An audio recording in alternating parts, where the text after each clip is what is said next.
Hello and welcome. Today, we're going to break down one of the most powerful and honestly, one of the most counterintuitive ideas in all of economics, comparative advantage.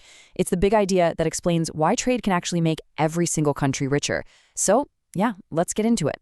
But to really get our heads around this, we have to start with a puzzle. It's a question that, for centuries, really stumped a lot of smart people.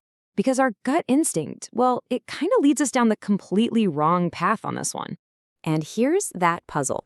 Just imagine for a second that one country, let's say the United States, is just flat out better at making everything than another country, say the UK.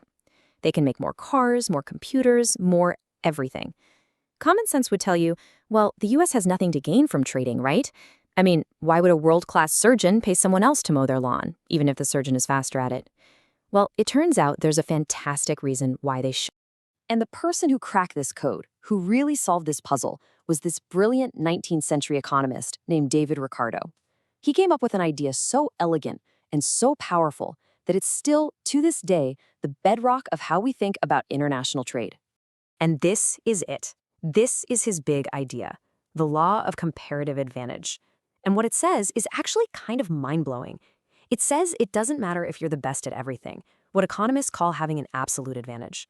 What really matters is what you are relatively best at. This completely flips the script. It means trade isn't a zero-sum game where one person's win is another's loss. So, you're probably asking, okay, how on earth does that actually work? Well, the key, the secret ingredient to understanding Ricardo's logic is a concept called opportunity cost. And I promise, once you get this, everything else is going to click right into place. Put simply, opportunity cost is the next best thing you're giving up anytime you make a choice, right? So if you choose to spend an hour studying economics, you've given up the hour you could have spent watching a movie. That movie is the opportunity cost of studying. And this right here is the heart of it. Let's forget about money for just a second. The real cost of producing anything isn't the dollars and cents. It's the other things you could have made with that same time and those same resources.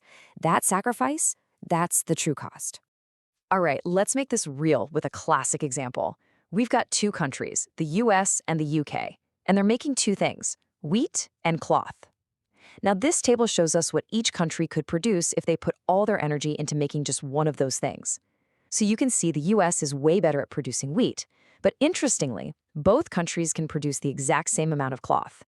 And these graphs, they give us a perfect picture of each country's limits. These lines are what we call production possibility frontiers, or PPFs. Basically, any point on that line is an efficient combination of wheats and cloth they can make. But anything outside that line, totally impossible, at least on their own. This is their world before they start trading. Okay, now let's do the math on those opportunity costs. Look at this. For the US to make 1 bushel of wheat, it only has to give up making 2/3 of a yard of cloth. But for the UK to make that same bushel of wheat, they have to give up 2 whole yards of cloth. The US sacrifices less, so it has the comparative advantage in wheat. Now, let's flip it. For 1 yard of cloth, the US gives up 1.5 bushels of wheat. The UK, they only give up half a bushel. The UK sacrifices lower, so they have the comparative advantage in cloth. The path forward is crystal clear. The US should go all in on wheat, and the UK should go all in on cloth. So they do it, they specialize based on their lower opportunity cost. The US becomes a wheat-making machine, and the UK focuses only on cloth. And now, when they start to trade with each other, well, this is where the magic happens. This graph says it all. You see those solid black lines? Those were their old limits. But look what happens after they specialize and trade. They can now consume at points E and E prime, points that are outside their old boundaries. These were literally impossible for them to reach on their own. They're both better off, consuming more of both goods than they ever could before. And this is the big takeaway. Trade is not a fight over a fixed pie. By specializing in what we're relatively best at and then trading with each other, we actually make the entire pie bigger for everyone. It expands what's possible and leads to a higher standard of living for all. Okay, that all sounds great in a simple two-country, two-product model. But what about the real world? You know, the messy one with hundreds of countries and millions of different products. How do we even begin to figure this out in reality? Well, economists have a pretty clever workaround. Instead of trying to calculate every single opportunity cost, which would be, impossible, they just look at what countries are actually exporting to the rest of the world. It's called revealed comparative advantage because a country's trade patterns reveal what they're good at. So what this index does, essentially, is it looks at a specific product, say coffee, and asks, does this country export a bigger share of coffee relative to its total exports than the world average? If the number comes out greater than 1, it's a strong signal that the country has a revealed comparative advantage in coffee. It's a really neat way to see the theory in action using real data. And just look at this real-world data for India and China. You can clearly see India has a really high RCA, way above that 1 line, in things like ores and metals. Meanwhile, China's advantage in manufactured goods is obvious and has been growing.